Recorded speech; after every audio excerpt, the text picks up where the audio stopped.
Hi, it's Father Bob. Happy New Year. As we say good riddance to 2020 and welcome 2021, one helpful thing to do during this transition from one year to the next is to look back and see what lessons you've learned. What insights have you gained that'll be valuable to you in the future? As I grow older, I become more aware of how differently I saw things and behaved when I was younger. For example, I may have been quite impulsive or acted as though I were invincible, and because of it, I learned the hard way. Recently, on a program on Relevant Radio, listeners were invited to share the answer to this question.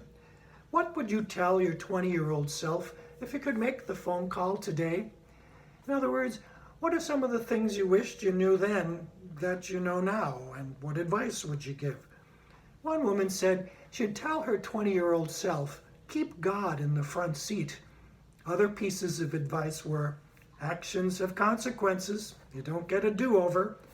Another woman would tell her 20-year-old self, listen to your parents. Mark Twain shared an interesting perspective on that point when he said, when I was a boy of 14, my father was so ignorant I could hardly stand to have the old man around.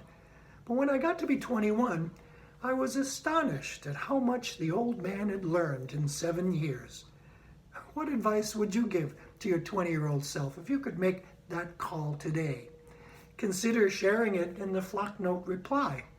One lesson for us all to keep in mind is that God loves you just the way you are, but He loves you too much to let you stay that way. God calls each of us to continual growth, and may this new year be a time of special grace to help you become the best version of yourself. God bless.